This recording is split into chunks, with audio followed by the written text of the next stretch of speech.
So let's just get one thing abundantly clear and straight from the jump, from the get-go. I absolutely am not going against what I said yesterday. If you think this is me going against what I said yesterday, it's not.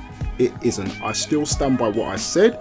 I believe there should be some sort of option to provide free roaming cops within open world of Need for Speed Payback. I stand by that. Now, when I put that video out yesterday, there was a lot that I said in it. What I also said was that this is not a deal breaker. This is not a deal breaker. I even went on Twitter and said the exact same thing. Why did I say that? Quite simply because what you're looking at is a variation of an existing idea. Existing idea meaning that cops, as we know, is a huge part of the Need for Speed franchise. Ghost haven't taken away cops from the game altogether. They haven't done that. They haven't said, right, there's no cops in Need for Speed Payback. If they had done that, then that's a whole different conversation we need to have. All they've said essentially is that they're changing the way in which things are done so that it's a better experience for everybody else. So why the hell am I making this video? Quite simple. A lot of people are now turning around saying that they're not going to buy the game as a result, which I think isn't really good judgment skills on your behalf. The reason why I say this is because if you look at Ghost historically, and when I say historically, I'm only talking about off the back of Need for Speed 2015, because that's a good example to use. They're actually a development team who listen. There's not many development teams out there that actively have their ears on the ground, touch base with the community, touch base with some of the bigger YouTubers, ask for advice, look at all the comments. There's not many development teams that do it to the length upon which Ghost do it. When we had problems with Need for Speed 2015, when we made requests about things we wanted post-launch, they delivered on quite a few of those deliverables. Now, I'm not going to go through all of them, but one that was a big request for me was more garage space. In fact, you know what? When the game was initially launched back in, I think it was November 2015. Was it November?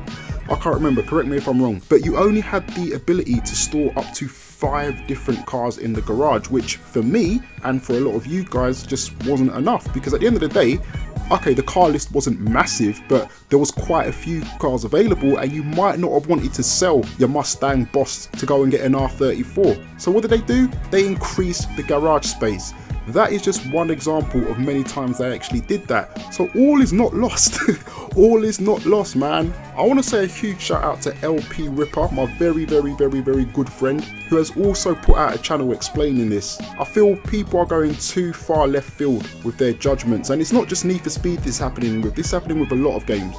Like I said, don't get me wrong, I still feel that they should be in free roam. A lot of people who are for this idea have turned around and said, well, there's nothing to complain about because you can still initiate the chase yourself by hitting one of the bait crates. It's not the same. It's not the same, because at the end of the day, the whole reason why the cops were so thrilling to go up against was because of the element of surprise. If you go and initiate a crate, what you're basically doing is you are controlling the environment. You are controlling what is happening, which, to be quite honest, you shouldn't really be able to control when the police come after you. That's just my whole thing, because in real life, if the police are coming after you, they're coming after you. As a black guy, I know this, trust me, I've been through it. But like I said, the point is, remember, cops have not gone altogether, and it's not hard for them to implement some sort of system, some sort of option, because don't forget, it's all played on servers. We're not all going to be in the same server at the same time.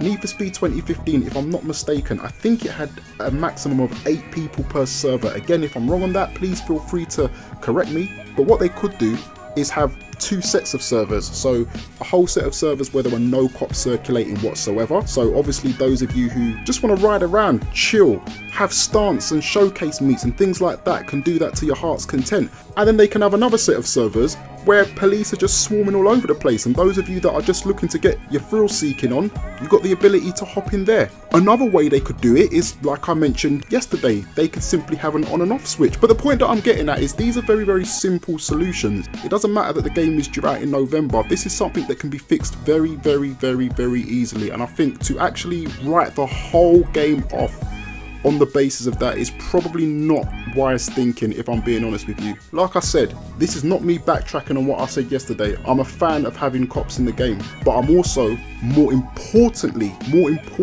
a fan of everybody being happy. And I've said this before in previous videos, the way in which you do that is by providing options. You provide choices. You allow people to make an informed decision based on what they want to do. I think the other thing to remember as well, and this is really important, this is a very, very good time to be a racing game fan, you know. This is a really, let's just count what's coming out across a 12-month period, okay? Dirt 4 has already come out. The new Formula 1, I believe, has come out this year as well. Need for Speed Payback, Forza Motorsport 7, Gran Turismo Sport, and then in the first quarter of next year, we've got the Karud 2. That's what, 6 huge AAA racing titles all coming out in the space of 12 months. And don't forget, next year there should be another Forza Horizon. It hasn't been announced, but they're on a 2-year cycle, and next year will be their 2-year cycle. So right now we're in a position where, to be quite honest, we're spoiled. Games are not going to come out perfect. There's no such thing as the perfect game. Need for Speed Most Wanted was flawed, if you don't know. Need for Speed Underground 2 was flawed as well. Now, I'm not sure. I think it was, I don't know. I think it might have been Cam, Straight Up Hippo, who said this. I don't know. If I'm wrong, let me know. Or it might have even been Theo. But one of them raised a really, really big point about the whole customization. Like, yes, every single car had customizable options, but it was the same options for every car. You had different like parts. For example, you might get 4 different parts for a front bumper called Razor, Nero, Slingshot, Sling Blade, just these funny little creative names. But the point is that those 4 same bumpers that you could fit on your Ford Focus are the exact same 4 bumpers that you'd end up putting on a Nevo. So it wasn't really as deep customization wise as things like Payback 2015, where you've got individually made parts and components. So I'm just going to wrap it up here, but I just want you guys to just hold your horses just a little bit, man. Being cheesed off by the decision, I totally get that. I really, really do, because it came out of the blue. It was a bolt from the blue. It came out of nowhere. Being disappointed, being frustrated, it makes sense, but to not buy the game, come on, man. It's got a lot more going for it than what it hasn't. So yeah, that's pretty much it anyway. So as always, guys, let me know what your thoughts are in the comments. Obviously, we've already discussed at length about what your feelings are in relation to the no cops in free roam. Are you someone who's going to turn your back on the game as a result? Now it's been a full 24 hours and the dust has settled. If you were someone who was thinking of not buying the game whatsoever, what are your thoughts now you've had an opportunity to let it all digest in your head and look at it a little bit more rationally? Are you still thinking the same way?